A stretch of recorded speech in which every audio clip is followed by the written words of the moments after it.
You've tuned into The Mountain Gardener with your host, Ken Lain. Gardening, it can be challenging, but with these simple insider tips, you'll reap huge rewards.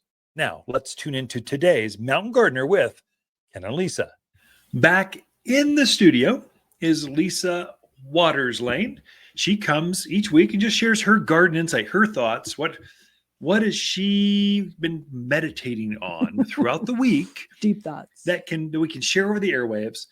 That is uniquely from your perspective. Mm-hmm. And so gardeners, you talk to any gardener, they've got 10 different ways, thoughts at any given time on gardening. Oh, yeah. And so just so the show isn't boring, just me droning on and on about local gardens, well, Lisa comes in and makes us, you make the airwaves sound better. Oh, thank you, dear. Yeah. So what do you got for us this week? Well, you were talking about meditating. I've really been working hard this whole week to be thankful. Oh, your Thanksgiving was great. Track of things that I'm thankful for. Sure. And so that's kind of been nice. So what are you thankful for? I'm thankful for you. Thankful for dinner Thursday out at your sister's place in Chino Valley. We didn't have to host. They did. We just brought a fruit salad. So that was so easy. Yeah. So that is true. So lots of things to be thankful for this year as we move into the holiday season. Holiday season. I know. We're going to start playing Christmas music. It's already on. Played it yet. Yeah, that's true. It's on. There we go. Now I'm playing it for the dogs now when I leave. I'm like, Christmas. Alexa, play Christmas. We do have spoiled dogs. Yes, very much. They are. But so this time of year, this is when we get the holiday plants in. So the poinsettias and the Christmas cactus. And there are some tricks to taking care of those so that you enjoy them for the whole season. Yeah. So especially poinsettias, what I find here, a lot of people do a couple mistakes they make. Number one, they're buying them maybe at a grocery store or someplace that's like right near the front door. And every time those doors open and close, this blast of cold air comes on them. And they don't like that. They're tropical plants. They're used to humid, moist, warm air. Yeah. They really don't like that. Another thing, a mistake a lot of people make, they're coming from the Valley or California. Do not put your poinsettia outside. No. I don't know how many times I see that and I drive by and I'm like, oh. That's that desert influence up here. They would never do that in the Midwest or the East Coast. But here you got this culture that collides. Cold weather forest season with tropical desert folks, and they don't know. They just don't know what to do. Right. But that's why they're tuned in here to the Mountain Gardener. They can become smarter. That's right. So don't put it outside. Don't put it in an area. Don't put poinsettias in areas where they're getting a lot of cold on them. So if you're like a front door that you go in and out of a lot, would not be a good spot. The other one is like under a heater vent so that the hot air is blowing on them. They don't like that either. So put them in a spot where temperatures are just kind of mild and even, and then the other thing with them is they like moisture, but they don't like to be wet. Soggy wet. The roots. They don't like the roots to be consistent moist, but not soggy. Right. So not a drainage. Just evenly moist, but not floating in water. So a lot of times when you buy those pretty poinsettias, you've got a foil wrap or something around them. Well, those don't drain. So people are watering, the water just kind of builds in there. They do not like that. And the centers will start just kind of falling out of them and leaves will drop off. So just something to be careful of. So for take those them guys. Out of that foil. When you water them in the sink or something. When they're fine, when they're done dripping, put them back in the pretty sleeve. Right. Or the festive bowl and stuff. Or whatever you've got. Makes sense. The other thing when you How often should you water those? It's going to depend on your house. Yeah. Probably once a week. Okay. The other thing is when you do water them with tepid to lukewarm water. Don't use that cold water right out of your sink. Gotcha. They're not real happy with it. They don't like the cold. They're basically Costa Rican plants, South Mexico. That's where they're natural. That's where they were found by the first botanists. Colonel Poinsett, I think was his name, back in the 1800s. So he found it. It was into plants. It's gone global. And so think in terms of Costa Rica and you're okay. You go out with your swimsuit, soak your feet in a nice coral beach. They'll be happy too. Right. So a lot of pretty colors this year. We've got the white, we've got pink, we've got country quilt, which is kind of a red and white blotch. It's really a pretty plant.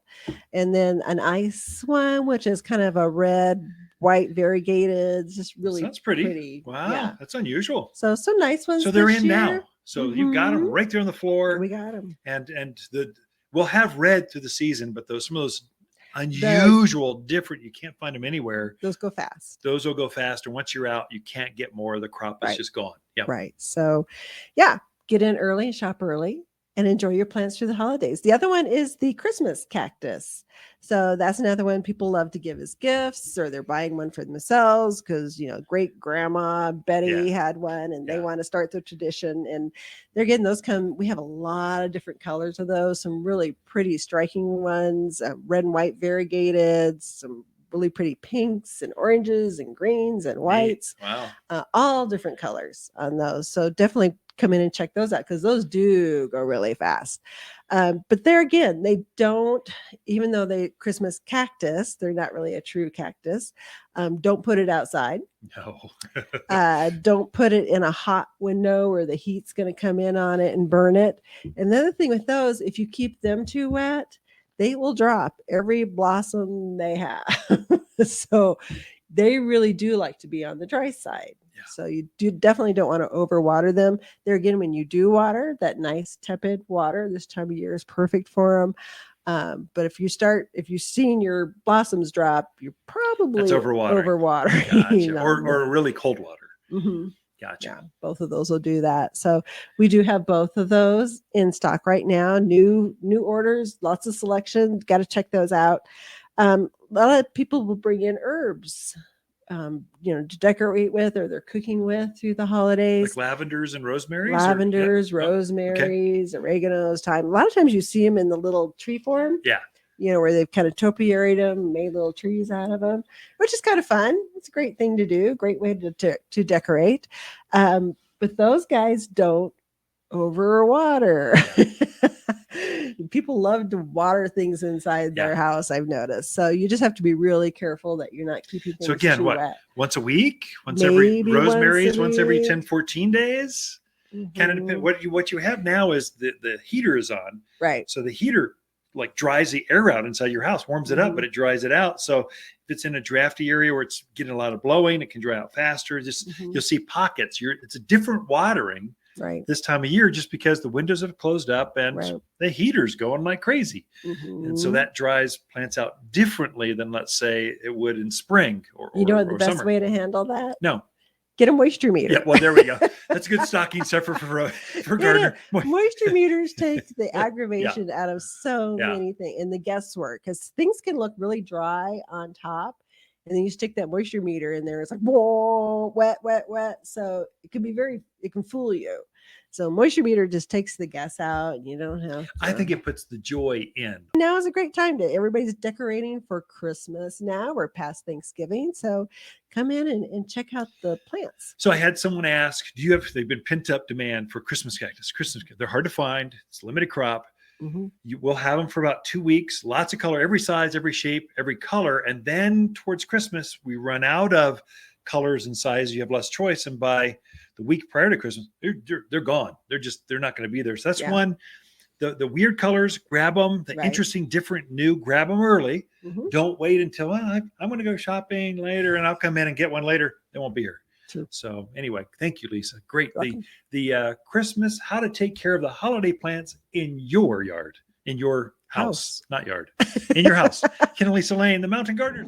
Look, if your wife, mom, or dad wants an ugly sweater for Christmas, get them a sweater, not some piece of plastic. But if someone you truly care about loves their garden, a gift card to Waters makes perfect sense. Next spring, she can pick exactly what she was hoping. We all know it's not the same as a huge flower basket or fragrant rose, but hey, it's winter. Gardeners understand. Waters online gift cards are found at top10plants.com or at Waters Garden Center in Prescott. For a more fruitful garden, increase success in the landscape that just feels better, then tune in daily to the Mountain Gardener podcast. Subscribe through your favorite podcast streamer or visit watersgardencenter.com. Better yet, visit me directly right here at Waters Garden Center. Thanks for tuning in.